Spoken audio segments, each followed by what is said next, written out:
Yo, what's up, y'all? This is Splendid Radio on PharcydeTV with my co-host Jeremy Scippio. Going on, everybody? And special guest. That was What's awkward. Up, dude? I say my you just looking at me, man. I was waiting for an intro. You give up on the intro? Mr. I know. See, I told you I was a fan. Usually I go through this long situation, but nah, man, we got Jaime Kennedy, man. It's been a lot of work invested in this, man. I've had Jeremy on him, you know what I'm saying? Trying to make it happen. We tried to get me a couple times, and then I was like, I wasn't around, but Tuesday night, man, everything got canceled. So here I am. I would have did it anyway, but I just have more time now. Good to meet you, man. Nah, good looking out, dude. This is a true pleasure. You know, this podcast is kind of, I like to wrap everything around hip hop because that's kind of where I've not to date myself, but I've just kind of been very real with myself. And if most people can't have a center point of hip hop, they probably haven't been around cool music. We'll just say, yeah, we'll say cool music. But tell me this, when was the first time you heard hip hop?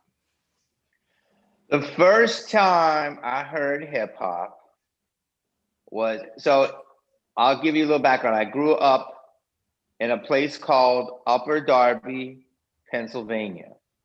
And Upper Darby is right on the verge of West Philadelphia. Okay. So born and raised. So literally when I was about probably 5th or 6th grade, I started going to this playground, and it was like the nice little playground, and they had pretty good basketball hoops. So I started just slowly starting to learn about basketball and play. And we had a kid in my school by the name of Sean, but his real name was Lump. And so I said, why is your name Lump? He goes, because I always keep my pockets lumpy. And he was in 7th grade. And we always play basketball, and he like taught me basketball. And he gave me a tape one day, and he said, pop this in. And I said, what is it? And I looked at it, it said Run DMC. And it was probably 83, like early 83. And I was like, was this a space cartridge? Like, what is this? Run DMC. And he's like, yo, pop it in. It's going to change your life. And then I did. And then he brought a big ass radio. Like, he was like that dude. And then he started putting everything in, the Fat Boys. Even when he had tapes when they were called the Disco 3, he had Old Cool Herc, who's the OG. Then he had African Bambaataa. I'm talking before, I'm talking even before. He had Kool Moe Dee, early Kool Moe Dee. He had just those types. Curtis Blow. Curtis Blow was like big time influence on me. And I love LL and everybody after, but I got in kind of early. Okay. And then we used to go to a place called 69th Street, and 69th Street, was a street like a couple blocks away. And it was like where the suburbs and Philly met. And it was a great place because every culture was there, Black, white, Korean, Greek, gay, straight, Muslim, Catholic, but there was a couple music stores, and they would always just play loud music, but tons of other stores. And I learned a lot about music, and I would say the feeling of hip hop through 69th Street. And one time I was there, because Jeremy already brought it up, and there was a rapper in 86 who had his tape. And he was on the corner, and he was like, yo, this is my new single, Parents of the World Ain't Nothing But Trouble. Will Smith. And he was hustling it hard. Everybody knew Will for like a year and a half before he blew up in Philly. He was a huge Philly legend. Dang. Wow, That was that's impressive. yeah. Yeah, so at Philly, I always Yeah. felt that Philly had a really good scene. Yeah, And we no, just had somebody. We just had a couple Philly people on. It's such It a really small is. world. Well, it is. It's like I don't realize how much, Philly is kind of has a lot of hip hop in it in the sense that it's like what hip hop is. It's gritty. It's bob your head. It's a vibe.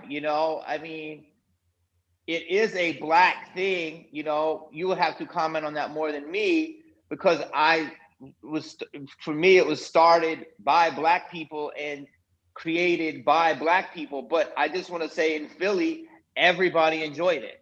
You know what I mean? So it was enjoyed by Greeks. It was enjoyed by little Korean kids. It was enjoyed by everybody. So Philly was a good melting pot of it. And even though New York was always, New York, not like New York pop, and KRS-One was always talking about the bridge and all this shit, which I love him. He's a prophet. I just thought Philly was a little bit overlooked, and I think there's a good scene there. the funny thing about Philly, the musical culture of Philly is so rich. I mean, it's so rich that it's just kind of like, for me, I mean, a lot of people know it for the roots, but if you listen back to like some of that Motown music and the music that was around during those times, they had like Gamble and Huff. They had like all these super dope writers, and then these super dope musicians, and these super dope session singers, and all this kind of stuff. And it's just kind of like, it's amazing because and it was funny because the interview that we had last week was with this artist by the name of V, and like he's worked with Jill Scott, he's worked with Jazzy Jeff, he's he's mentioning all these Philly people, and it kind of just resonated. We don't think of it and put it all together, but Philly is like just very rich culturally within the whole music thing, like just amazing singers, amazing songwriters, and just all that kind of stuff. It is. I got even another one for you. So in my neighborhood, like I said, I grew up right on the edge, which was great, because I got to see a lot of things. And there was a kid in my neighborhood, and he was always playing loud music, and he was older than me, probably, I don't know, 10, 15 years or whatever. And he was always jamming out, and he had a band, and people were like, yo, this kid's got the local band. Uh-oh, we lost Jeremy. And it was like, he was always like known as like the loud rocking kid. And one day he was like gone, and they're like, oh, I'm like, what happened to Todd? And they go, oh, Todd, he's like, he got like a record deal. He's like gonna go on tour. He's opening for somebody. And I think it was like maybe Cheap Chick or something. And that was a guy named Todd Rundgren. So Todd Rundgren. LL Cool J. Yeah, Todd Rundgren grew up right around the corner from me, and he was like a local like musician. And then, so that's another example of what you're saying. Yeah. So when you because I know you and Will Smith ended up working together. Did he remember you from when he handed you the mixtape, or like how did that? No. Yeah, what's up, dude? Remember me in front of Leandro's Pizza? I was bobbing my head. Oh, he was hustling, man. He was out there way before everybody. And big smile. Jazzy Jeff, too. Jazzy Jeff always had that rep of like really popping off. Because his beats still are dope. So it's like he always was like, known as like the party DJ around the Philly area. Jazzy Jeff, like if he went to like an event, Jazzy Jeff was DJing. So no, he did not remember. But he knew I was from Philly, but he was real cool. But I actually know his like best friend, kind of guy who's been in his life for a while. I think we used to work with him. I'm not sure. Charlie Mack. I don't know if you know Charlie Mack, but Charlie Mack kind of knows everybody in Hollywood. He's the mayor of Hollywood. But Charlie Mack was like, I still talk to him, and he was like, oh yeah, he was like, what's up, Philly? But no, Will he's been busy. But we did get to play some basketball with everybody. That was nice. Could he hoop? Yeah, dude, he could run, man. He could run. He could run, and it's like he wants the ball, pass it. That's you know what I mean. You can't hold out in the pass to Will. And okay, take everybody. Here you go. Take that 3. So tell me this: at what age did you realize that you could make people laugh?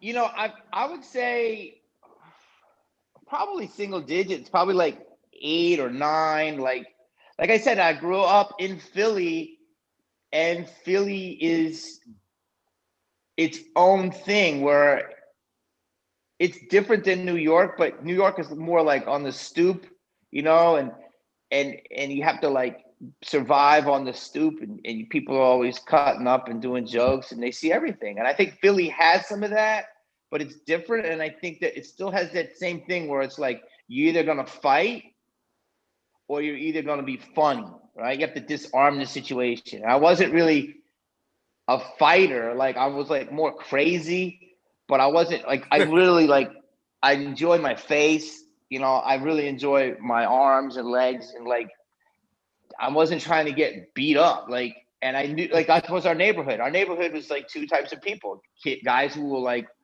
will beat ass, and other people that will just be funny as shit and antagonize 2 other people and watch them beat ass and to stay over here to be safe. You know what I mean? So probably early, you know, like 9, 8 or 9. And I would, you know, it worked in school, it worked in church, it worked around my mom and her friends. So I was able to diffuse a lot of stuff, or just dangle this over here, you know, be funny to get out of that. You know what I mean? I'm sure Jeremy, Jeremy understands it too. I said, but I realized once like I made girls laugh, I was like, oh, okay, this might be something. You know what I mean? In junior high school, who do you think the hardest rapper was? In my junior high? Yeah. For me, I mean, like, dude, I loved LL. I was LL all day, all night. I think I think he's really highly rated among rappers, but I don't think the public does know him and love him, but they see the guy on NCIS. But I mean, people like me know him, but like maybe the younger generation don't realize exactly how hard and dope he is and was. So I was kind of raised on LL, and then that kind of introduced me to the whole Def Jam catalog. But like, I was in all types of stuff, like Herbie Hancock. Like I said, Africa Bambaataa. It was just like had so much good beats and stuff, and like the Fat Boys were awesome, and obviously this Rakim was really, really, just really good. He made you feel cool. That's what I want to say. Yeah, it's like when I think it was like I would go to parties, and I just noticed that when hip hop was on, as opposed to like rock music, which I like rock music too. I like all types of music, but hip hop was the one that kind of made you feel just cooler. You know what I mean? Obviously, you know that. I got a funny story. I was talking to Mick Jones from The Clash, and wow, we were in Syria. It was before everything got funky, but it was like maybe like a year or 2 before things got funky, and we would talk at night before both of us crashed out. We would just, you know, we had a common denominator that we used to like to hang out and just have a conversation in the evening after a meal or whatnot. So we got together and we were talking, and he told me this incredible story about how Russell Simmons really helped the Clash. Like he understood their music, and like he basically helped break them in the United States. And he said that he's like, yeah, and I remember being on tour, and it was the sweetest guy. He was like really cool, and he had manners, and he was all on top of the hip hop thing, and his name was Todd. And I'm like, LL Cool J. And he was like, yeah, and I was just like, dang. He's like, yeah, man, if you ever see Todd, tell him I said hello, man. They were like the sweetest guys. And I was like, dang. So he said his first U.S. tour was Run DMC. I want to say LL Cool J. It might have been the Beastie Boys, but it was the Clash, and so that was like their first tour in the United States. And it it made a lot of sense because the Clash, even though they were punk, like you listen to Radio Clash, that's some straight hip hop, b-boying, type of music. But since you mentioned Todd, wow, that's crazy, man. But I'm not surprised, as Russell Simmons is a music aficionado. Also, Rick Rubin was early Def Jam, Def American. That was all. I mean, as you can see, how he goes from many styles, but he was a big proponent of it. It still is, obviously. So where did you go to high school? I went to a high school called Monsignor Bonner, and it was, right outside. It was in a place called Drexel Hill, and it was a Catholic all boys high school. Any famous actors? Actually, musicians? Yeah, I mean, like, there's this like walk of fame, and I'm like really happy that I got on it.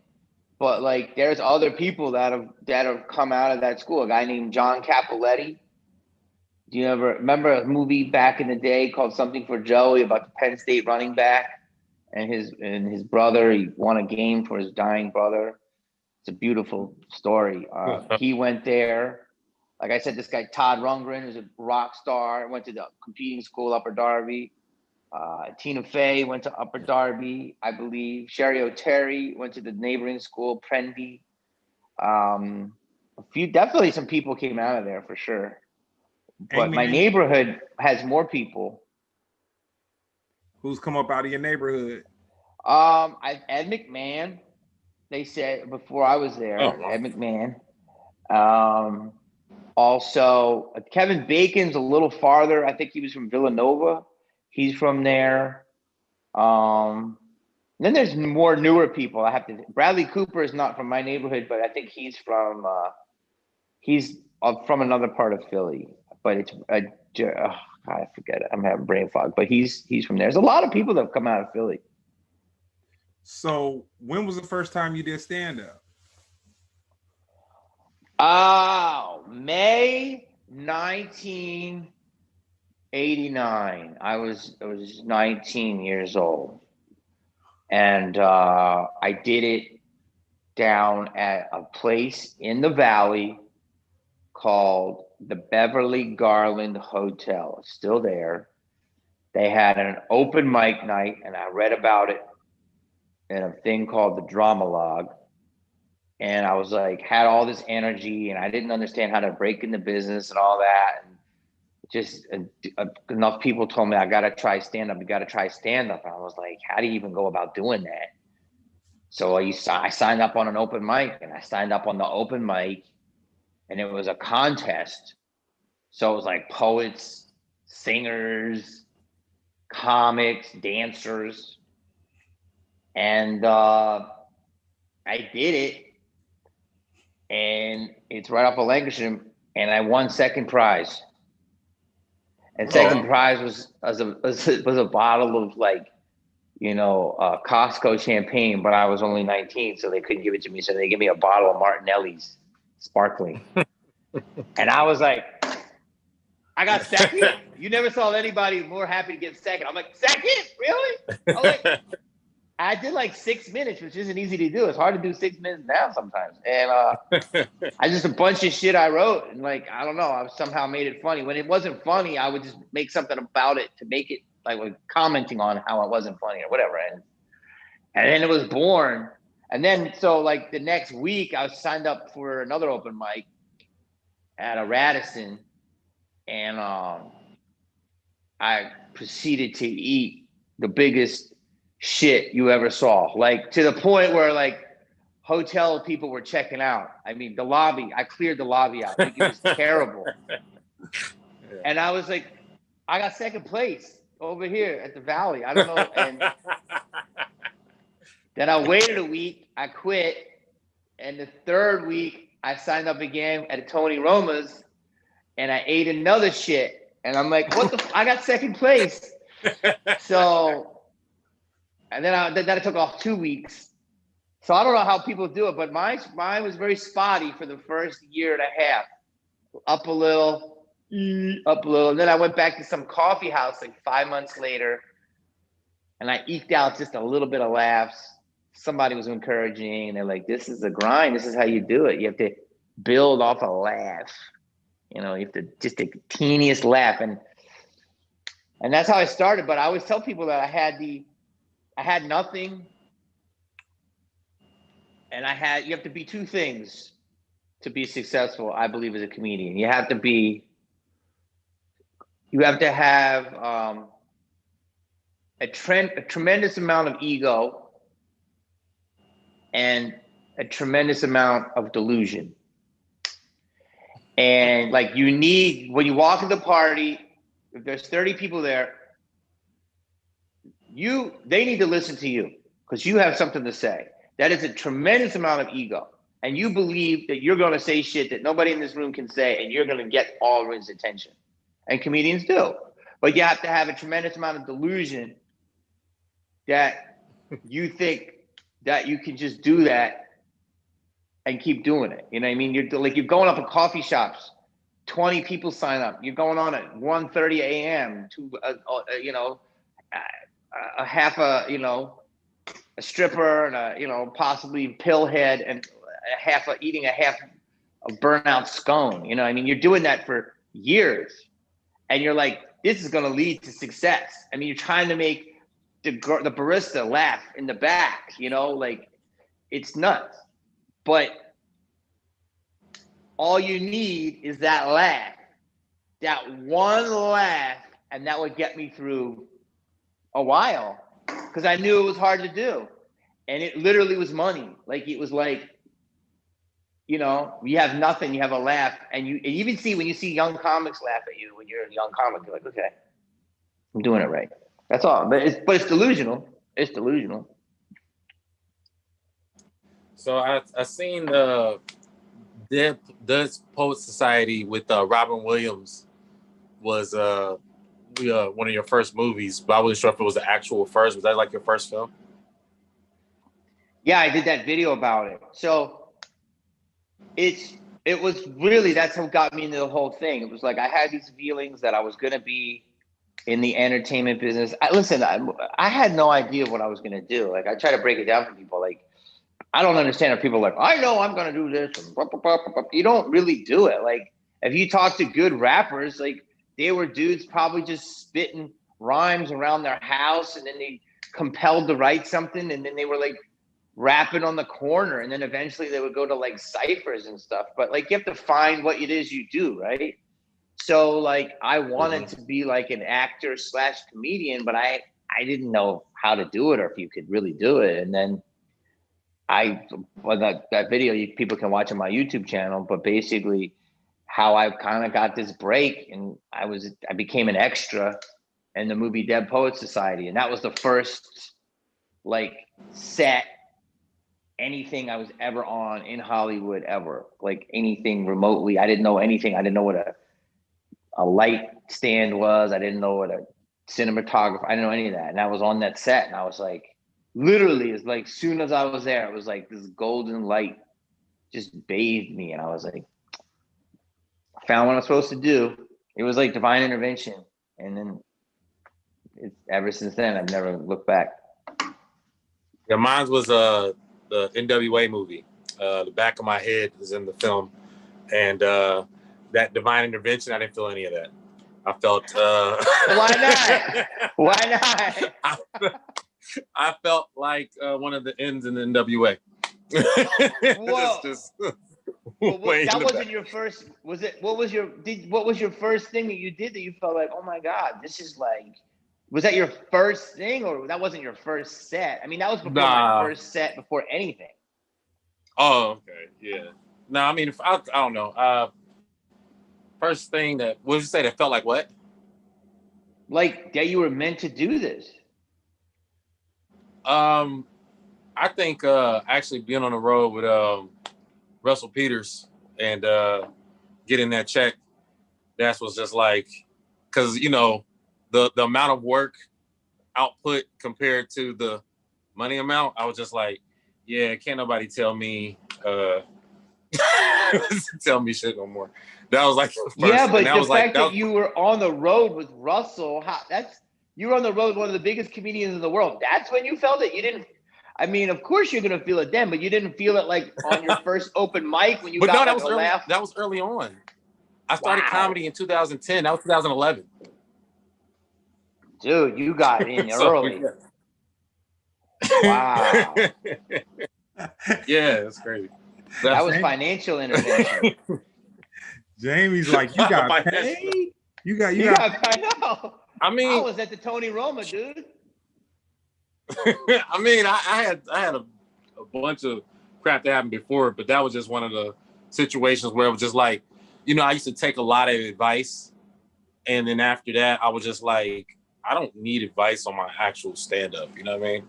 Like, I take advice from other areas, you know, but like just like being me is what got me here. I didn't have to like, you know, kiss butt or do whatever. I just was doing me, and you know, it happened. So I was just like, I'm need to find out who I am more, and you know, develop more. But like I said, I never. After, honest, I ain't gonna lie. After I got that check, I was just like, yeah, I'm good.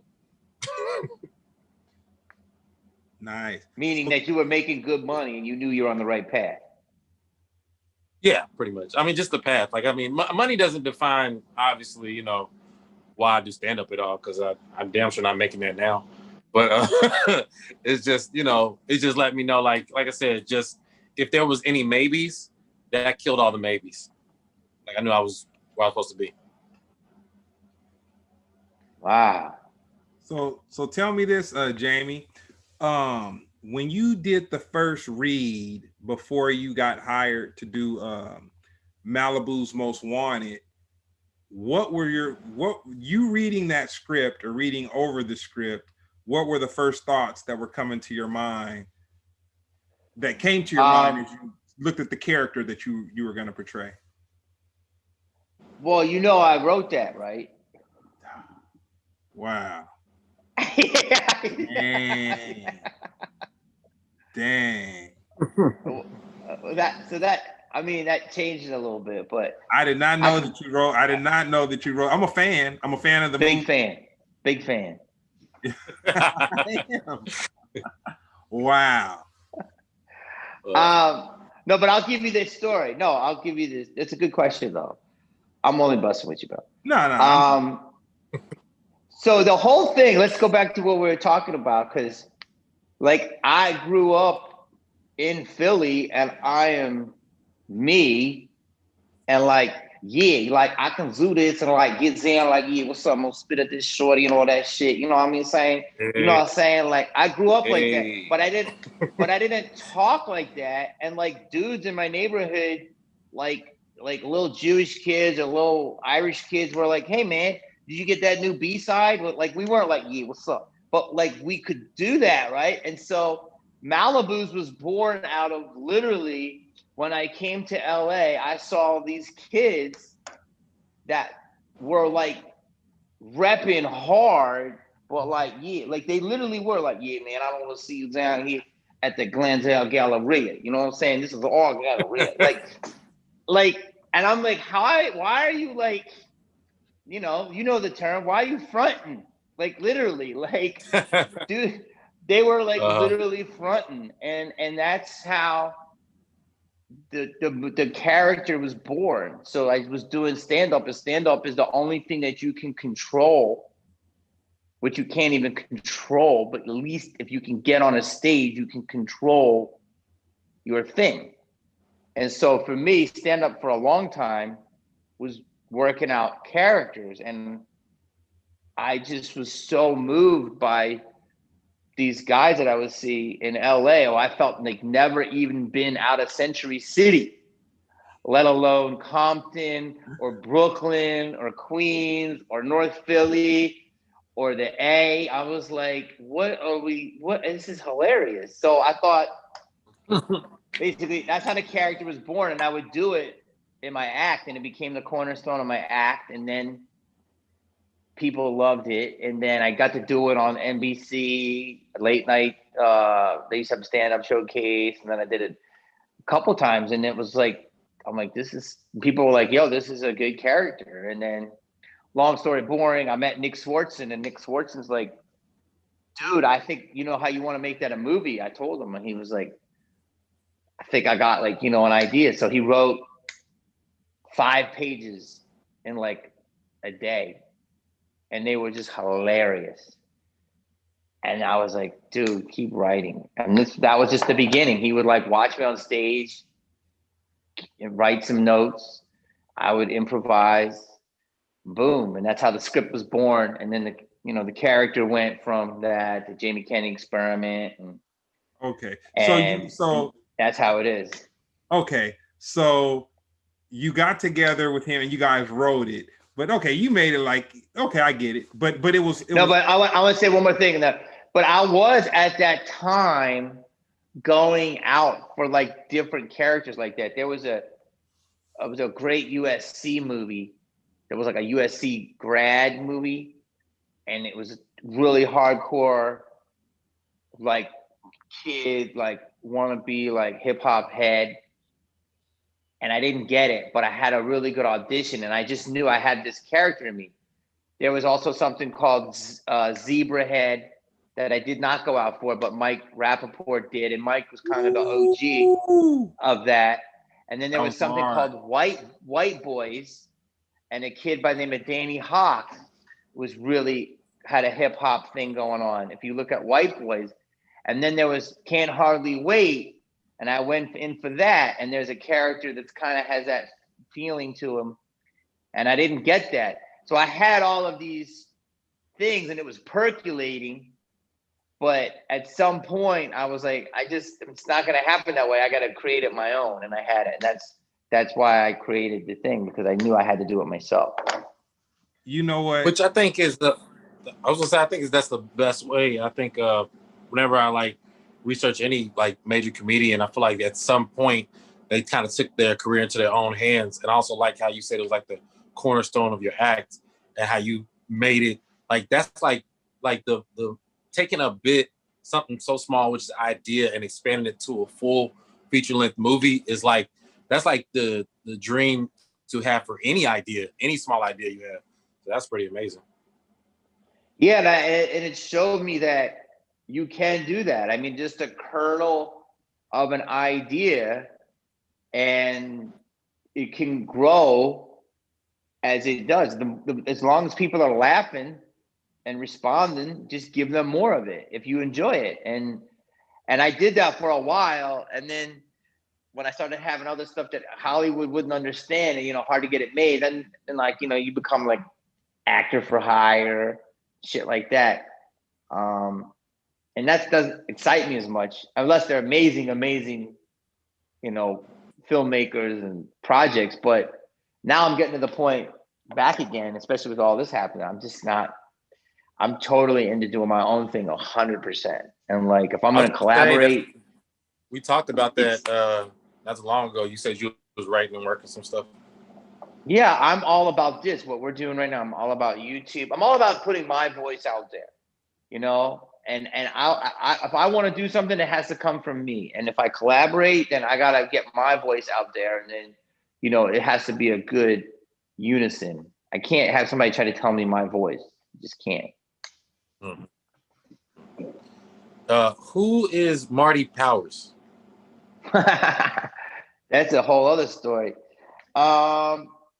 So all right, so I was working. Like, I'm not like Jeremy. I didn't make it in a year. Jeez. Oh, so I'm doing all of these. I'm doing every shitty gig. Like it took me about 5 years to get on.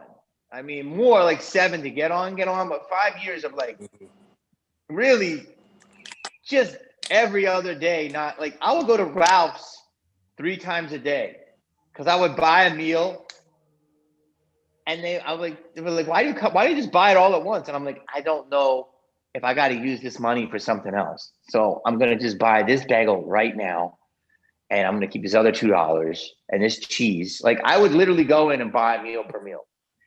So, and I did that on and off for like 5 years. And I had tons of jobs. So one of the jobs I was doing was I was telemarketing, which is a good job for a comic. Everybody hates them, but it's a good job. And so right down here by the Seventh Veil Strip Club in La Brea, there was a telemarketing room. And one of my friends who was a comic, opened my comic with me, he was like, he got a new Mustang. It was like $900 for not a new, but a used car, but it was a Mustang. I'm like, how'd you do that? He's like, dude, I'm telemarketing. Come to this address tomorrow.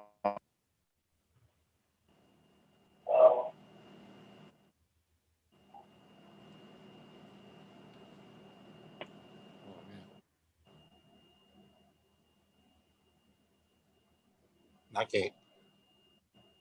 Dang.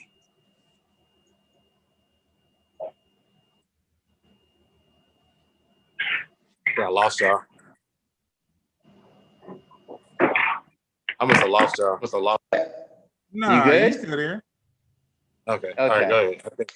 So every person in the world was just dialing for dollars. I mean, strippers, low rent porn stars, rockers, like 80s hair, meth heads, old, single moms, a couple of old ladies.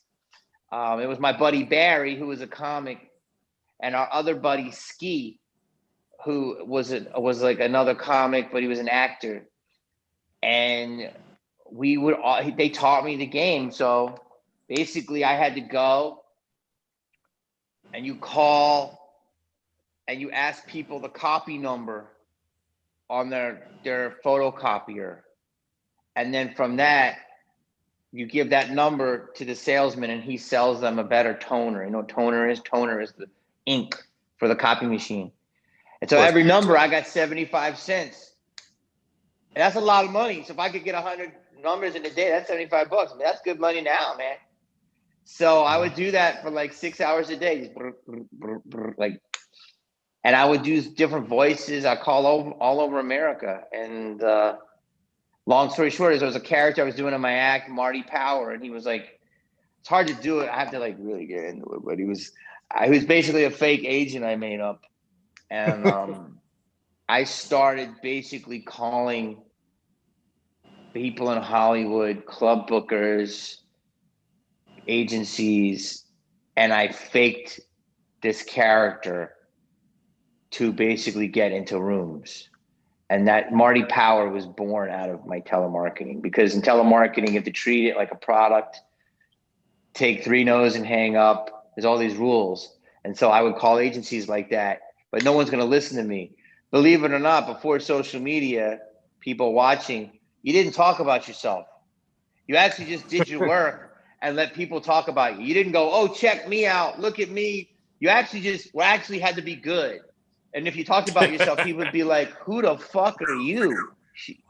And so that's what I did. I had to make up a character and then I called people, and that's how I started getting early meetings. I heard Eddie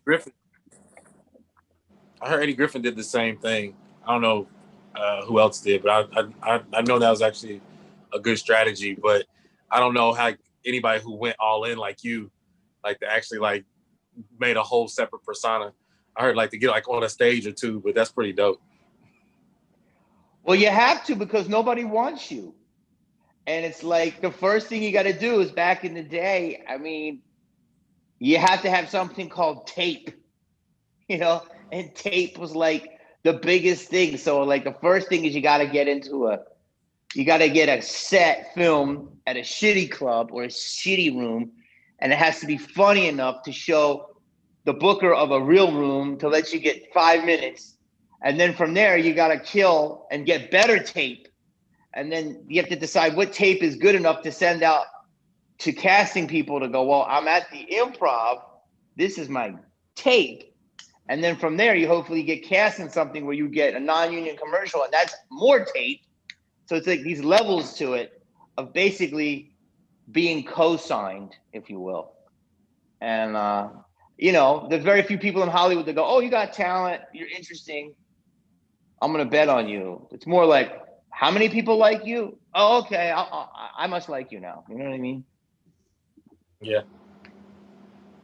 Well, man, I'm a huger fan, man. Your story is great. Like, man, I was you had me at Federline and Malibu's Most Wanted, man. The process, amazing. Tell me this: at what point did you realize that Malibu's Most Wanted was and I'll call it this because, you know, I never knew all the connections. Like I me liking your character, Federline and Malibu, like I never knew that those were connected until recently. Like I appreciated them both on separate planes.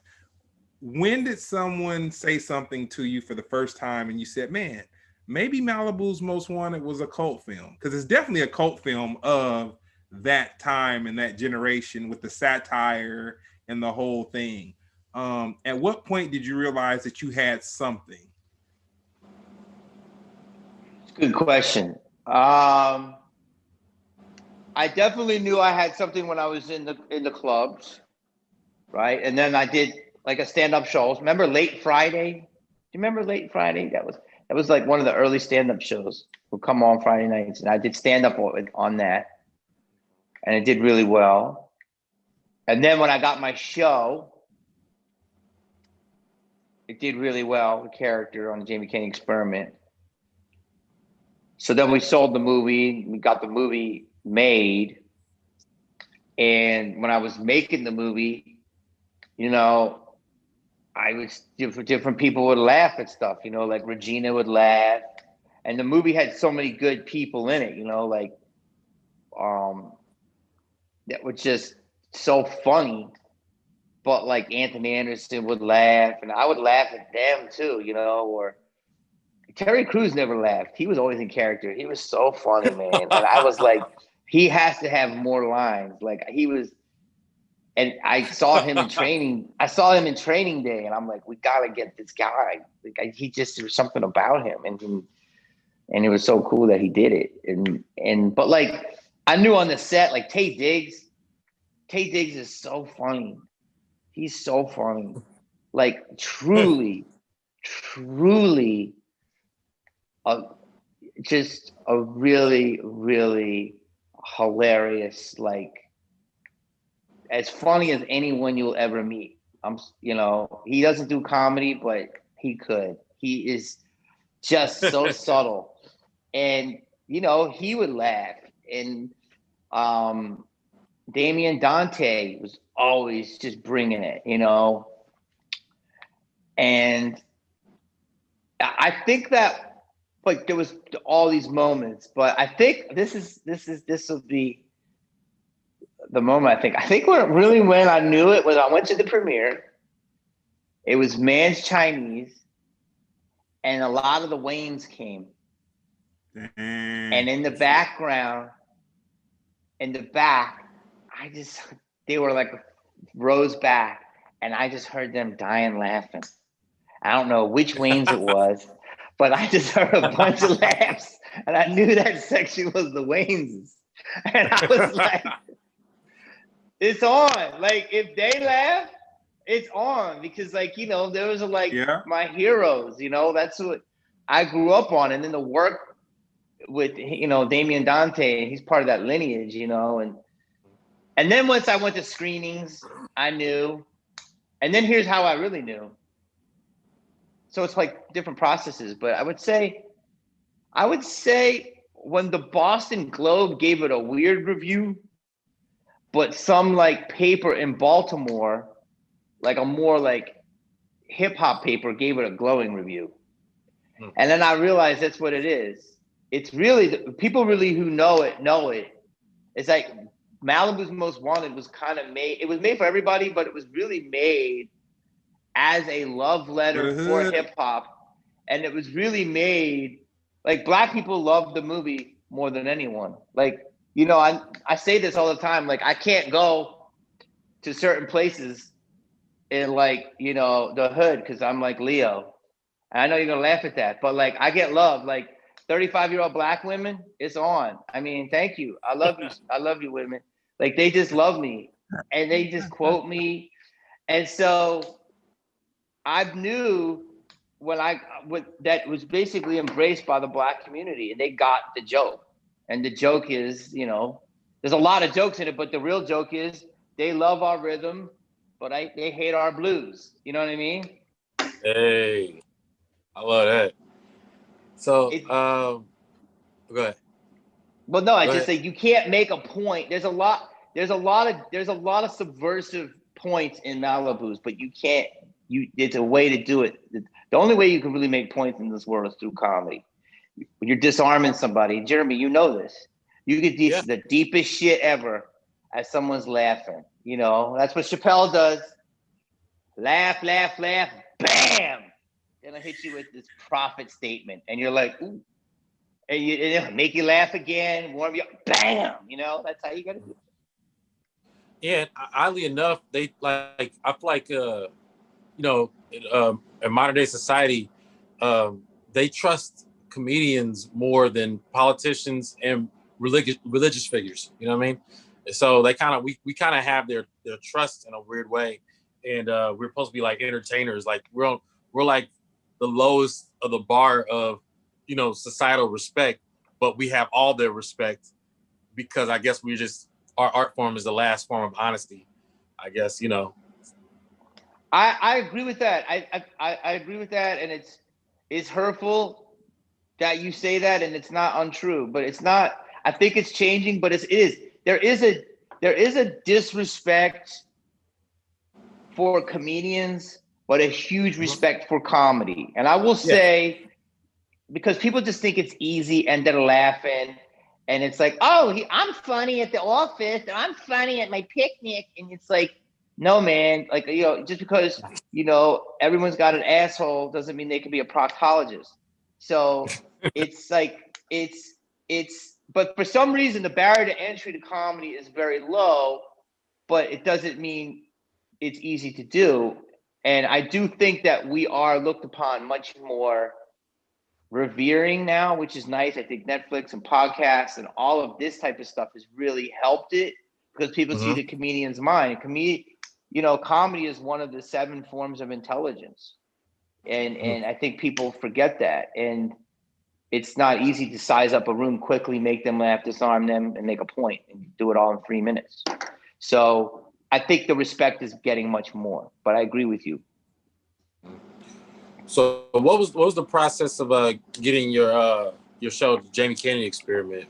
Real quick before you answer that question, because I feel like the type of character work that you did, only a few people got appreciated to do what you did like on television. Well, on television in general, you had Martin, but then you also had like Eddie with Nutty Professor. It just feel like it's sparingly. So to get that much freedom to do your, doing your own show, like how was that? It was incredible. I mean, that's why I wanted to do it. I auditioned for SNL, was flown to New York, did the whole thing, and didn't get it. And I was really, really, really, really bummed out, and then I didn't know what I was going to do. And then,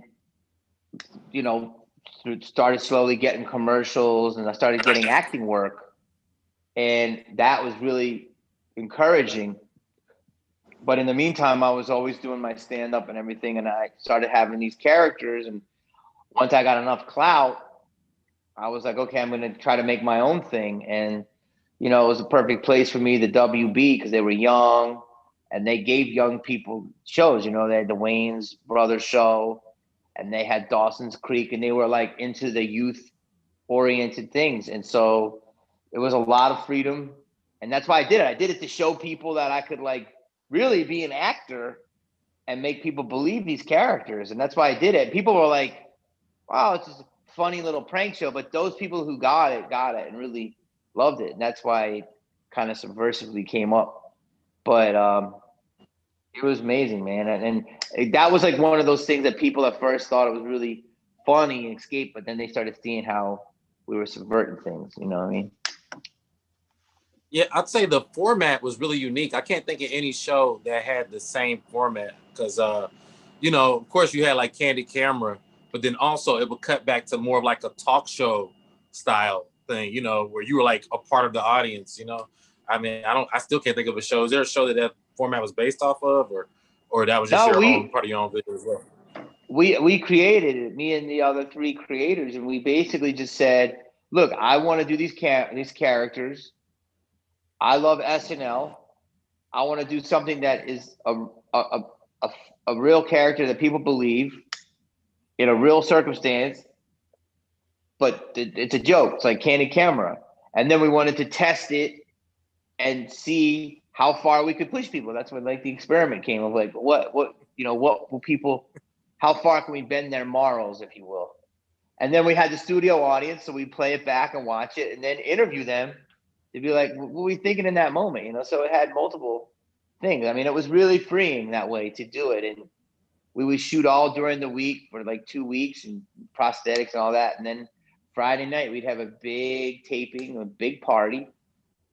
And it was great. People would watch the playback. All the laughs are real. Those are real people laughing. And then we're done. And then we go out and have a big steak, smoke a cigar, and just like, yeah, we're doing it. It was awesome. And I do a show now called Funny You Should Ask. It's a game show. It's on CBS from 2 to 3. It's Byron Allen's show. And I equate that. Like the vibe that we have on that show is so fun. We do a joke. The audience is really, they're just there, just dying laughing. And at the end of the day, we all hang out. And it's just a good vibe. It's nice to just make people laugh and hear them laugh. You know what I mean? And it's always a good, you feel like, like a little victory, Mm-hmm. So would you consider yourself an actor that is a comic, or would you consider yourself a comedic actor? Dude, that's such a good question. That's such a good question. There's a lot of like, what's the word? Oh, purists and stuff that would really want this answer. I truly am a true Gemini in the sense that I have multiple interests, and I hate the fact that people pigeonhole you. But if you look at it, you have to go back to the Black community to show the examples of success. So we'll start with Sammy Davis Jr., who could pretty much do anything, right? And he wasn't really pigeonholed. Like, he was an actor and a dancer and a singer and stuff. Mm-hmm. And then I think Jamie Foxx kind of really paved the way hugely. I mean, can do any impression, any character, can sing, can act. He can do anything. Play the piano. Amazing playing the piano, amazing instrumentalist, musician. And then I think Donald Glover took what he did and just extended it. Mm-hmm. And it's so if you look at that, like, I wouldn't know how to categorize Donald Glover. I would think he's a writer, an actor, a comedian, a rapper, a singer. Just like with Jamie Foxx, I would consider these guys artists and entertainers. And I think that I personally am an entertainer, but at the end of the day, can I go into a room with hardcore stand-ups and hold my own? Yes. Have I done gritty clubs and come up that way? Yes. Have I also been on movie sets with major movies, $20 million movie stars, and done scenes? Yes. So it's hard, but I mean, technically I started as a comedian, but not really, because I started as an extra. So I don't know, dude, I'm split. But I do put the time into the craft. I do go to the little rooms, and Jeremy will tell you, and I play his room with 8 people, and I had a great set and worked it. So I know I have to keep my respect and get my respect, and people will respect you more if you do that. And personally, I have to do it to keep up. You know what I mean? Wow. You can't, I don't care how many specials you have. You got to go into the ha-ha at midnight and make 10 people laugh. So I don't know what the answer to that is, but there's a good examples, right? Yeah. What I would say, what was your favorite film you worked on, and also your favorite co-star? Dude, come on, that's like picking your favorite baby. Come on. I'll give you a couple. How about if I give you a couple? I think almost my funnest experience, like people think Malibus was so good, and it was, but it was a lot of pressure because I had so many hats I was wearing, and I had to like do a lot. So it was fun to do. I just remember the one scene like kind of summed it up. Like Terry Crews, I think at some point was picking me up during our gun battle, and he just kept picking me up over and over, picking me up. And I was like, hey Terry, can you pick me up just a little less? He goes, yeah, my bad. And I just felt like this was the movie. Like everybody's laughing, but like that kind of summed it up right there. Like it's funny as shit. Like it was painful at times because of all the stresses going on because of the writing and the acting. But that was great. I'd say my funnest movie, low stress, was probably Boiler Room. Boiler Room was a really good movie, and it came out in the early 2000s, and it was just, early Vin Diesel, Scotty Khan, Nicky Cat. Yeah, a lot of great actors, Giovanni Ribisi, Tom Everett Scott, Nia Long. And we were all just in New York for pretty much 2 months, man, just running it, like mad per diem. Like we didn't get paid a lot of money, but we got paid great money. But it wasn't like, it's great money, but like it was a lower budget, cool movie. And the director, Ben Younger, is amazing. He wrote it, he directed it, and he was like, look, man, this is a lower budget movie, but we're going to make it as comfortable as we can. And he wrote this amazing script and then gave us the freedom to just try things on set. And he was very, very in the moment. And then he knew what he wanted. When he got it, bam. And he knew. And then at night, all of us, including him, would go out. We would go out to big meals in the city. We would go to clubs. We would go to other places. It was bomb. You know what I mean? And it was before social media. So that was just fun. It was like we were acting like, ballers in the movie. And at night, we kind of went out and did it. So that was great. Nah, that's dope. So now I can fan out again. So man, for real, I'm learning more. But I like, because it's funny because we've had other episodes where we'd have like hip hop people or whatever, and Jeremy knows a lot about hip hop. Like he definitely impresses me when he comes up, and he's knowledgeable about certain things. And I've had a couple people on that have kind of, they've opened him up to a few things, and I feel like you really opened me up. Like I thought I was a fan, but actually I was a fan of several of your works, but I only, for whatever reason, the two of them are the ones that kind of like stuck out. So I gotta bring up Mr. Federline, man. I go for it. So you play the voice of is it Kevin Federline? Is Federline on the Cleveland show? Yeah. Sorry, I'm plugging in before I die. Go ahead. Oh, no problem. And so, did someone write Federline, or did they give you the artistic freedom to kind of freestyle that character? So they were doing Family Guy, and I had auditioned for Family Guy, and I was always a huge fan, and nothing really was like right for me, but you know, Seth has always been really, really cool to me, and he's always kept me in mind for stuff. And Mike Henry was getting his own show, and it was the Cleveland show, it was a Cleveland character, and Mike Henry is just hilarious, man. He's such a good writer, and he could do any voice. And he was also on the circuit back in the day that he brought up recently. I did a show with him, and he's like, remember on the open mic circuit? So he was out there. So I auditioned for the Cleveland show as one of the 4 main guys, and I thought I was gonna get it, and I came down to the wire, and then I just didn't get it, and I was like, oh God.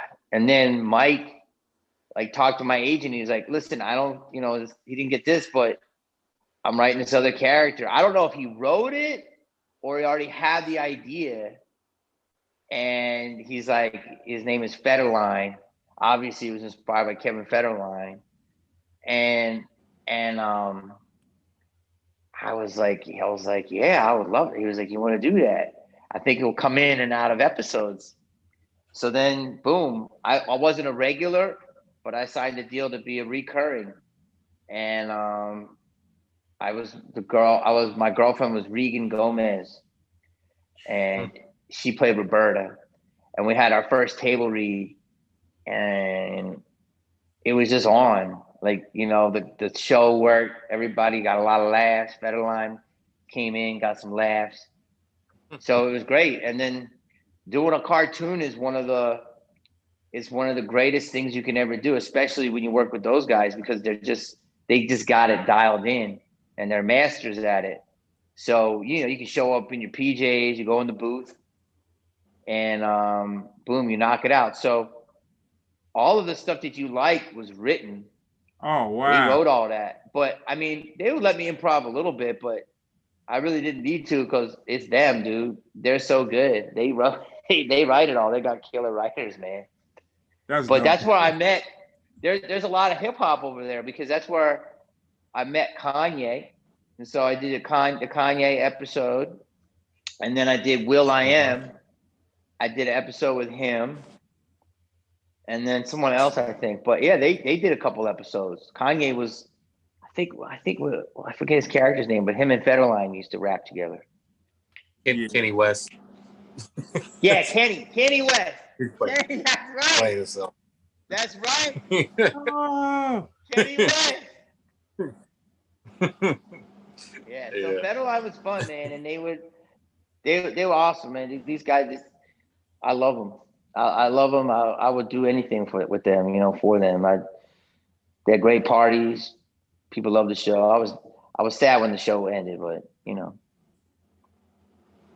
Oh yeah, no, I'm a definite fan. I would say between the Boondocks and the Cleveland show, every night before I go to sleep, I'm gonna watch one of them, dude, just to get my. Okay, so let me ask you this right now. Yeah. So you know that Mike Henry gave up Cleveland. I do, and that was dope. So how do you feel about that, and how do you feel about that? How do you feel about the giving up, and how do you feel about that he did it? Okay, so I feel that at the time that he gave up, like after the I think it was after the Mike Brown situation or whatever, I felt it was very noble of him to give it up. But on the flip side of it, I was like, this guy was so talented. And I never felt from his characters that he was like disparaging Black people, or I felt he was just he just played a funny character. Like I didn't think about it like that. Now, me being man, he racist. Nah. Don't even say that, bro. Don't say that. I know he's a good dude. I've seen stuff on him on YouTube before he quit the show and everything. Great guy. I watched, you know, when I gravitate towards a character, a musician or whatever, and I do a little bit of research on him, I kind of try to connect. I feel like if I give somebody a lot of my time, like my personal time, which Boondocks and Cleveland show is my person. That's not me working or none of that. That's what I'm gonna do when I unwind and and just chill out or whatever. I feel like it was very noble of him to give up the roles to people of color, but at the same time, I will say that I was conflicted because I kind of felt like, man, he nails Rollo and he nails Cleveland and he does a couple other ones, and it's kind of like what he's doing, the energy behind it is commendable. That's dope. But do I think someone else could do what he does? I think it would be similar to this. I'm not sure if you're familiar with Fela Kuti, but Fela Kuti, he did this music called Afrobeat. And so what Afrobeat was like, this is how I could describe it. Imagine James Brown music played with more jazz instruments, but Africans are freaking it. You know what I'm saying? It's like a funky African remix of like James Brown soul music or whatever. Well, I had the opportunity to meet his drummer, Tony Allen. And I was talking to Tony Allen one night, and he told me, when I stopped playing with Fela, it took 6 drummers to, he said it took 3 drummers to replace him. Like 3 drummers playing at the same time. Tony Allen was just an incredible drummer. He could do what it took 3 drummers to do when he left. Well, with the actor that voiced Cleveland and Rollo, I kind of feel like they could pull it off, but they won't be able to get one person to pull off all that comedy. Like I think, but I was sad to hear that he, like I said, it was noble that he gave it up, but I was sad, like, man, nobody could pull it off, the way that he pulled it off. Look, I think it's great that you comment on it. I mean, because and Jeremy, I want to hear your opinion, because to me, acting is acting. And obviously there's gray and all of this stuff. It's not black and white, but he created the character and it was his, and he had an amazing run with it. But, and listen, but as a black man, it's nice to hear you say your opinion, because I think that's what needs to be said. You know what I mean? And it seems like you love the character, but you also thought it was noble. Yeah, I definitely thought it was noble, but there was a piece of me that was like, man, I don't know who could pull. See, so there's a piece of you that wanted him to stay. Okay. Yeah. So what about you, Jeremy? It's funny. I actually feel like I understand the nuances to, like this, the whole idea behind acting and, the lack of diversity in Hollywood and all that stuff. When it came to, this Black Lives Matter movement that was, I would say, let's just say that it reached an apex in June or whatever. A lot of misinformation was tossed around. You know what I mean? As far as like people wanting to do, it's just like with any idea where it starts off very, artsy, and it's like a bottom grassroots movement. And then when it hits mainstream, now it's like people lose sight of what started it in the first place. You know what I mean? And then you had all these big companies, they just like, yo, I just want to get in on the conversation. So it almost starting to seem more like a competition, like who could give back to the Black community. And it was giving stuff back that Black people never wanted anyway. It's like you pass a collection of plate around the church, and then, okay, first you got money. Okay, cool. Now you got like a pacifier in here and it's like, oh, who's pacifier? Don't donate the pacifier. Like, get us back to your baby. And I think that's where white people are when it comes to things like the Cleveland show. I just felt like it had nothing to do with the movement and the issues that's going on in Hollywood and, amongst race, police brutality, rioting, all that stuff, poverty. Like, literally, that's entertainment, and that's the thing. That's the problem with art and life mixing. And even what we do on stage, people don't know what to take seriously and what to just let be. You know, people's brains, women, don't understand context. And I mean, it's just whatever. I love hearing this because this is what I think the problem is in society right now. I cannot speak on Black topics, and I will not speak on Black topics. Right. But what I will do is speak to Jeremy, and I'll speak to Greg, and I'll speak to Vaughn, who opens for me a lot, a Black man, and I'll speak to Derek, a friend of mine who's a comic, who's also Black, and I will get what they tell me, and then I will digest that, and then make decisions. I don't make decisions from my white brain about Black people in my white vacuum. And I think that happens too much. You have to take the cues from the community, you know? Right. And so that I love hearing you guys talk about it, and you should talk about all of this stuff, but because I think it just gets lost in this like fucking washing machine, the woke and all. I mean, come on, man. Like, well, I got an idea. I've been known to take a small percentage of fiduciary capacity for some managerial actions and whatnot. And I think that you deserve to be on a board of directors or something like that. And I think I think that the way you're thinking is probably the way that a lot of people make a lot of money by, I think it's called diversity. You know what I'm saying? But you get it though. You get it. Well, yeah, clearly. But diversity, tell me when I'm wrong. Like, I always say, you tell me when I'm wrong. By the way, Jeremy, this is the kind of conversations I love to have. So thank you, Greg, because I was like, yo, I don't want to ask, like, I don't want to answer questions about Scream again. You know, like, I love it, but you asked me a lot of great questions that people don't ask me. So thank you. But like, I always think the comedy club is the most welcoming, diverse place, even though it's hard to be a comedian. When you walk, and I'll just, you know, I love all the clubs in LA, but you know, when I just use the Laugh Factory at the lobby, to me, you can sit in there and be with Iranian comedians, Muslim comedians, Catholic comedians, Black, lesbian, Puerto Rican. I mean, everybody goes in that lobby and everybody's like, what's up? How's the crowd? Boom. And it's amazing.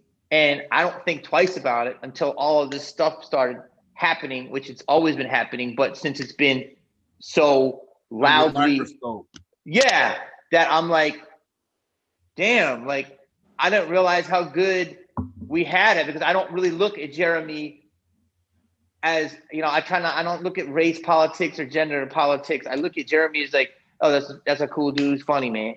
Yo, that's a dude, he's funny, meets me at Swingers, gives me some jokes. You know, he'll come on, have me come on a show. You know what I mean? And I believe that's how he looks at a lesbian white comedian. You know, I think he just looks at the comedian, right? And so comedy is real good like that. But it also it made me realize how I didn't look at certain stuff, you know, because it is a bubble. So when we're talking about diversity, it has to be from the get-go. This is what people don't understand. And you got to look at Tyler. And you got to look at Byron. You got to look at Black-owned from the get-go and Black stories. That's why Blackish works so well, because it's Black created, Black POV, Black stars from there. So it has to be whenever diversification happens, when any different, you know, sect of people, Black, you know, gender, or whatever it be, has to start from the storytelling and the ability to execute that in the hiring and the money and all of that stuff. And do I think it's there? Obviously, I can't comment on it. No. But do I think it's gotten a lot better in the last 5 years? Definitely better, but obviously it's not there. I'll say it's dope for you to even like to even recognize that, because that's so, put it this way, you're an accomplished writer, accomplished actor, accomplished comedian. You could easily choose to not see any of that. You know what I'm saying? Like that could, your life would probably be easier if you could just choose to not see that. But for your vision to be as broad enough to say like, okay, I get that. I can understand that. I see how someone could, that's a lot, man. It means a lot to me as a Black guy. Just, there's so many people, man, that they won't acknowledge any of it. And then I think what makes people kind of angry is they feel like, man, here it is that someone, all we want is it just to be acknowledged. You know what I'm saying? And then we can figure it out. But don't act as though like we're all crazy and we're saying there's this boogeyman in the closet, and then we all can open the closet and look at the boogeyman. But then there's certain people that see the boogeyman, they're like, oh man, you know.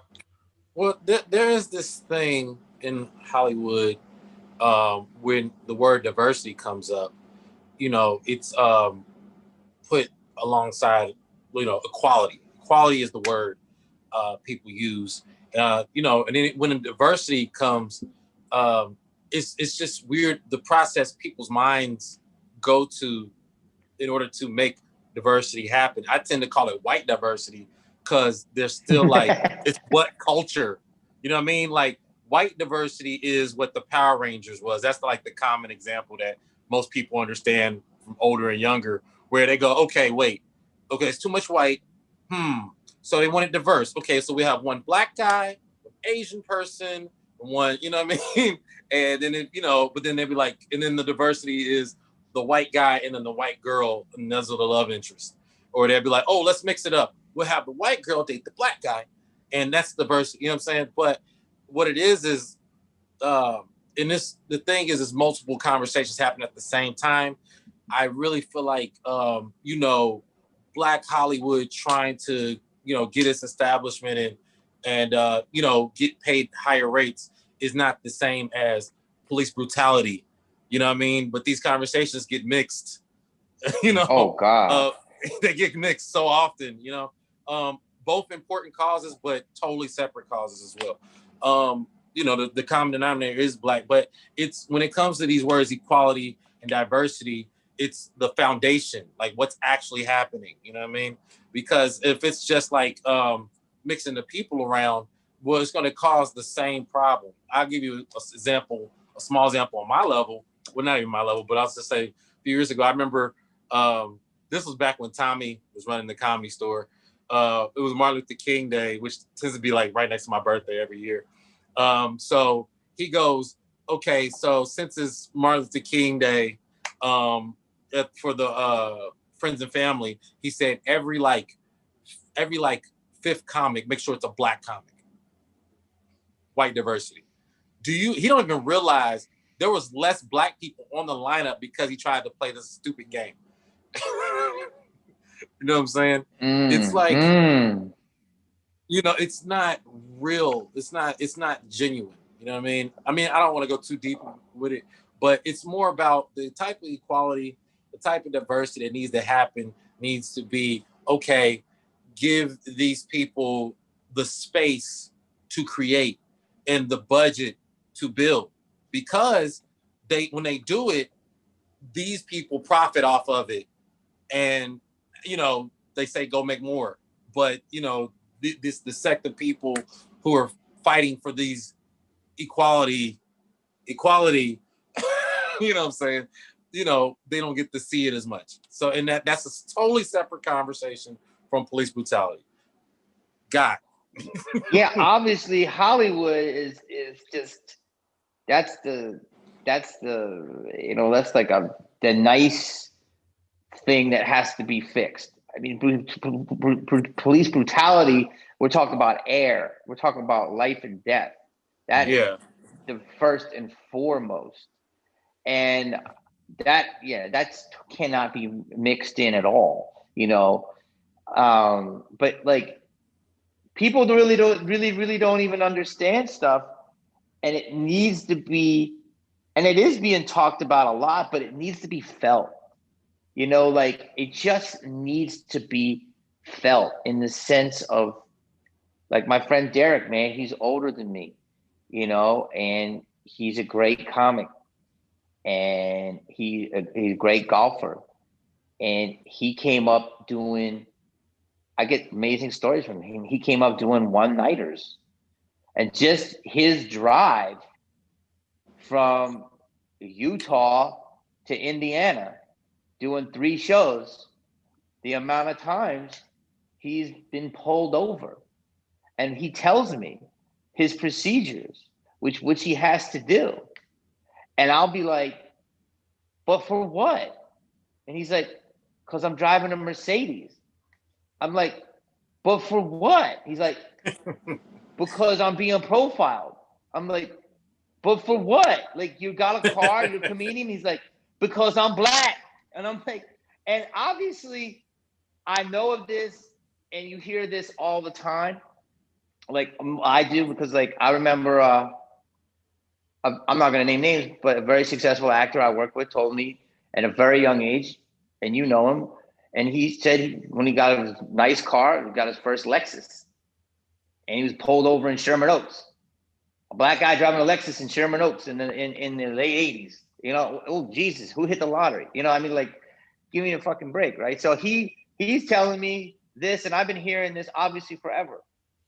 But to hear just the checkpoints that Derek tells me to go through, he goes through, and then the talk with your kids, I don't think people realize that every black mother has to have with her kids.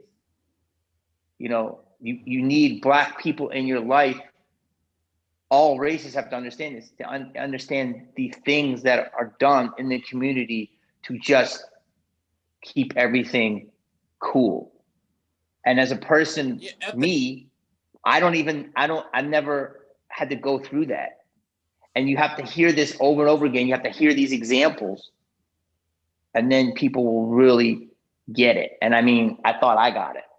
You know what I'm saying? I'll tell you something interesting. What I thought, one of the reasons why we did like an elongated pause pre-show conversation was because I was really excited to have you on the show.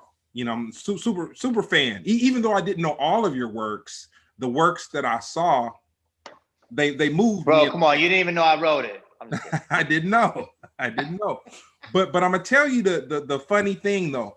I got something more out of this interview than just being a fan of your works. I have a lot of respect for you because you don't have to care about that part. You know what I'm saying? Like you really don't. Like you could really not care about it, and your life really wouldn't be different in any which way. But for you to even pose the question to me, you know, how did I feel about the actor that does Cleveland and Rollo and all that?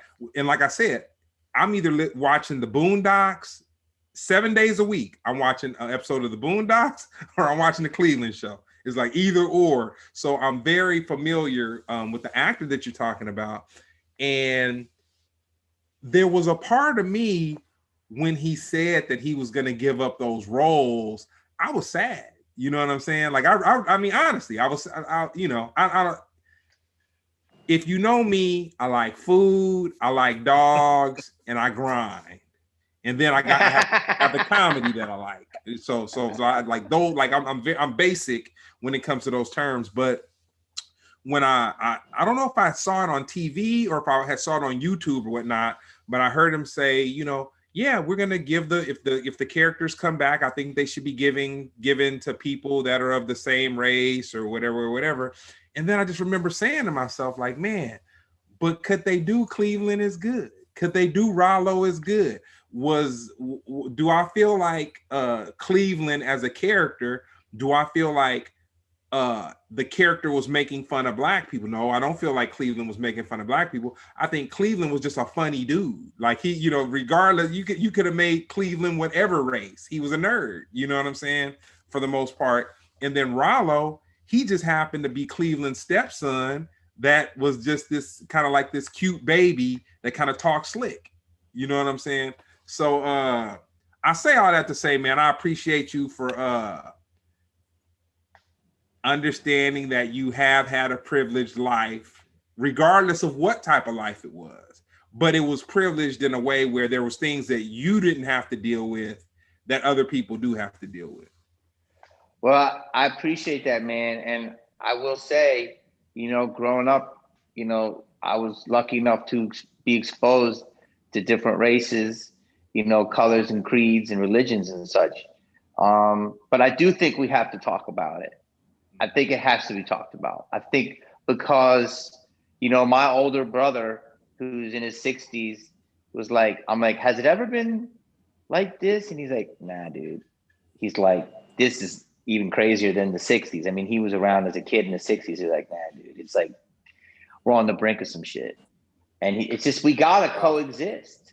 And people, it's just fucking terrible. We gotta stop separating ourselves, and we got to just start at the human level. Everybody has just gotta be, yo, you're red, you bleed red, I bleed red. And let's go from there. And it's just so much hate and anger in the world. And I will say this though, and you tell me this, because you're a serious head. I do feel that young hip hop today, even though people give it a lot of shit for certain reasons, mumble rap and all this stuff, but as we say, I fucks with it because if it's got a good beat, I'm not in my head. But I do feel that the younger generation of rappers and that community is more open. And I do feel they look at less things racially and politically and genderly, and they're more open. Am I crazy to say that? And I think there's a good thing happening there. I'll let you go first, Jeremy, and then Well, I mean, just like Tyler the Creator fucks with everybody. I get a vibe like he's like, you know what I mean? Yeah, I mean, I think there's nothing new under the sun. So it's like there are things that are improving, but then I think it's really more on the fundamental level of what's actually going on, because you're always gonna get the people who are accepted, the exceptions. And then you have the people who are, their voices aren't heard as much. I would say it is better, like, in the seesaw or whatever of life. But there's still some things that, need to be uncovered. Like even the people who are making tons of money off of the music, because that's the thing is like, if you're making money, you're getting paid to shut up. So it's like, if you start talking, you gotta get rid of you. You know what I'm saying? So yeah, it's easy to point to somebody who's making money and be like, oh yeah, he's happy, right? Like Lil Wayne next to the president. You know what I mean? Yeah, of course. Oh yeah, come on, man. Please let me keep Lil Wayne. Am I allowed to keep Weezy? Please let me keep Weezy. We haven't Lil Wayne. You can keep him to the.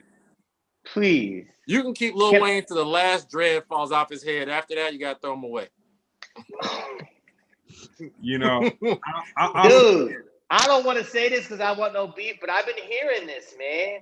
I've been hearing this. I really, really love Weezy, but I've been hearing something. But there's nothing. I don't even view people as right and wrong. It's more about getting closer, back to kind of what you were saying. This is getting closer to the truth. Getting closer to the truth is having these tough conversations and understanding, like, reinforcing the complexity of what's actually going on so people can get it at a younger level. So when they're presented with the options, they know what the opportunity cost is, what you're giving up, what you're buying into. It's like, look, and then I'll let you speak, Greg. This is like what I want to say, like in the comedy community, like, I love chocolate sundaes. I perform in it, but it shouldn't have to be.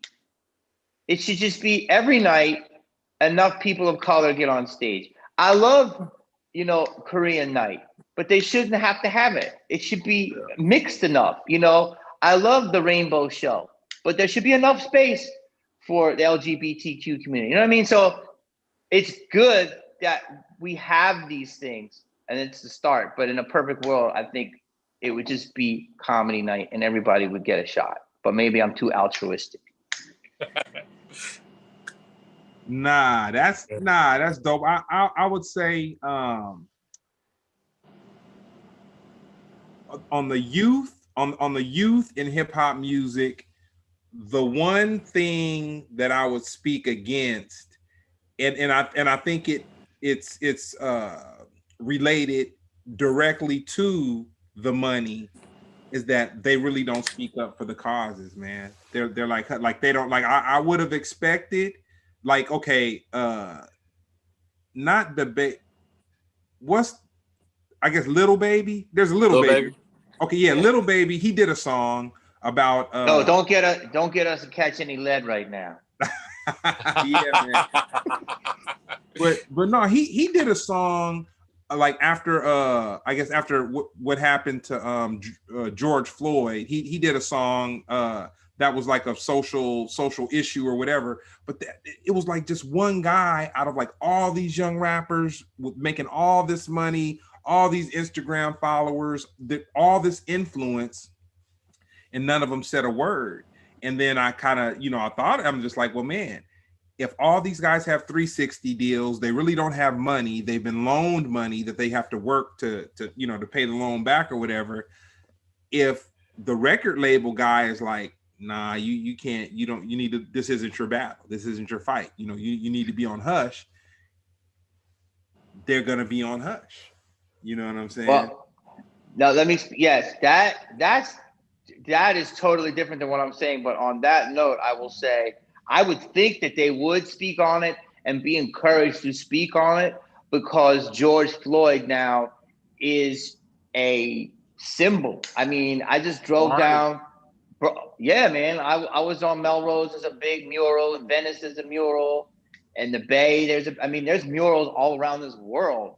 So he is now a touchstone, So I would think they would, and I feel like it's so mainstream. So that's crazy if that's true. But what I was saying is that I just feel like, I don't know, I'm trying to think of, like, it's just not dudes saying hardcore shit in FUBUs anymore. And I love that time. But like a dude with pink hair can be a rapper and be accepted. You know what I mean? Or like, Lil Yachty with his braids talking about broccoli. I'm saying, people all different types are doing it. And I do feel that brings a lot of people eyeballs to it. Mm-hmm. So the eyeballs are there. Now, what you're saying, you got to put some messages in it. But I do believe that my eyeballs are there. No, they're definitely there. They're definitely. So, yo, man, this is great. Much better than Jeremy said it was a radio interview. Oh, no. I definitely appreciate it. I have one more question for you, and we can close on this one. Because from your conversation, I can tell that you spent a lot of time night owling, going out to different comedy clubs, just popping up. Either if you're not hopping on stage, you're kicking it in the back, looking, saying, damn, this is okay. This is what it is. Where do you see social interaction going in the next 2 years? Ooh, that's a good question, man.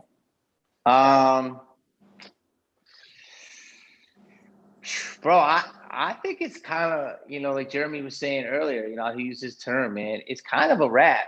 It depends, though. Like, I'm not going to put him on blast, but my boy and Jeremy's boy, I'm not going to say who it was, he was recently in a Florida city, and they're down in Florida, and they're kind of still popping bottles. And I'm like, yo, that ain't the way, man. But, and I mean, they think it's like 6 feet, but like, there's still like, bikini tops on and the man underneath the nose. No, man. So I would say that would be the extreme example of people still trying to hold on to like, please let me just, let me get this Patron, and you know what I mean. But look, I think it's gonna be very, very, very different. I think handshakes are done. I don't think fist bumping's done. Elbow is the new fist. Elbow. I do this with the foot. I think I do that a lot. I think like, yo, what's up, man? Good to see you. Yeah, I think and people will take it a lot less personally. I think there's gonna be those hardcore people in those hardcore states that are like, bring it in. But then, and then there's people that are like, stay away. So I think, look, it's definitely changed, man. But do I think it's gonna go back to normal? There are people that will just don't want to accept what it is, dude. It's a pivot. Do I think it's gonna go all the way the other way? No. But do I think it's going back to normal? No. It's a pivot. And you're gonna have these battles, dude. That's what I'm saying. You're gonna have these battles. Look at all the fucking shit that's going on for people to just wear this, bro. Like, yo, Karen is a noun, a verb, an adjective. Don't be Karenistic. I mean, like, believe or whatever you believe, right? Like, I don't know what I believe, but I do believe there's some shit that gets in you and can make you sick. Now, is there a lot of fucking fuckery and politician and a lot of bullshit with it? Of course there is, but people are sick and people are dying from a virus. We know this is true. So just be a nice person and just make people feel comfortable, right? The fact that we can't do that, just that, bro. Just this $2 mask that people are tripping that hardcore. Yeah. You're showing you what we're in for, man. I mean, and it's beautiful that I'm so glad you're seeing these Karens, because it's true what they are. That is the most privileged. They think they're being infringed upon so bad. Like, what happens when somebody smashes your fucking car and comes up and goes, yo, I'm hungry? You know what I mean? Because we're fucking locked down for so long and shit gets Mad Maxian. You know what I mean? Like, I'm not saying it's going there, but this is America, though. This is all the problems we talked about. America is a selfish, narcissistic society. That's very true. Dope. Well, anything you want to shout out before we close up, Jaime? Anything you got? Bro, we really went all over. I hope we don't get canceled on this. I need a couple cosigns. No, we're not getting Yo, I would just say, man, follow me on Twitter, Jaime Kennedy, Instagram, the Jaime Kennedy. I got a podcast, Hate to Break It to You. It comes out like once a week. You can see it on Spotify, iTunes, my YouTube channel, Jaime Kennedy. Listen, be safe, stay productive, be respectful if you go out, try to wear this, and, just use common sense. Just common sense. And, a lot of shit's going on in the world. Try to just be chill with each other. What's up with you, Jeremy? You got anything you got going? Anything you want to shout out? No, it's funny. I always look at my calendar when you ask me that. No, honestly, I just like to say thanks, Jaime, huh? What calendar? We're all open. I know, right? I got levels. It's just anytime somebody asks me a question like that, I look and I'm like, ain't nothing there. But but no, I just want to say, yo, thank you for being on the show, man. It means a lot to me. Like, we've been rocking for a little bit now. I mean, I remember we was sitting in Swingers, as he's like talking about the comic community or whatever, and then it hit me who I was talking to, because Jaime Kennedy is a very decorated artist, man. I mean, he's worked with everybody. You touched the top of Hollywood.